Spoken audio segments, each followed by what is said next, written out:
ഉമ്മാന്റെ അടുത്ത് അള്ളാഹു തആല സ്വർഗ്ഗം കൊടുത്തതേ മരിച്ചാലും മയ്യത്തുംപുറം കാൽപ്പിച്ചു കൊടുക്കരുത് എന്ന് പറയാനല്ല. പിന്നെ എന്തിനാ കൊടുത്തത്? എന്തൊക്കെ പറഞ്ഞാലും ഇന്റെ കുട്ടിയല്ലേ എന്ന് വിചാരിക്കാൻ ഉമ്മാക്കാണ് വാപ്പാനേക്കാൾ കൂടുതൽ പറ്റുക എന്നതുകൊണ്ടാണ് ഉമ്മരുത് എന്നത്.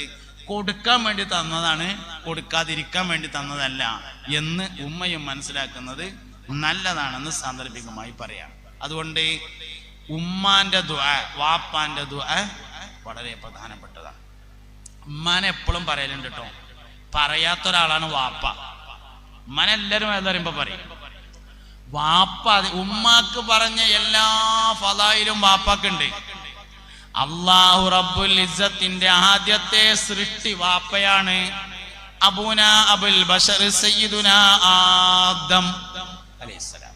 അല്ലാഹു ആദ്യം പഠിച്ചത് ഉമ്മാനല്ല, അല്ലാഹുവിന്റെ ആദ്യത്തെ ഖൽഖ് വാപ്പയാണ്.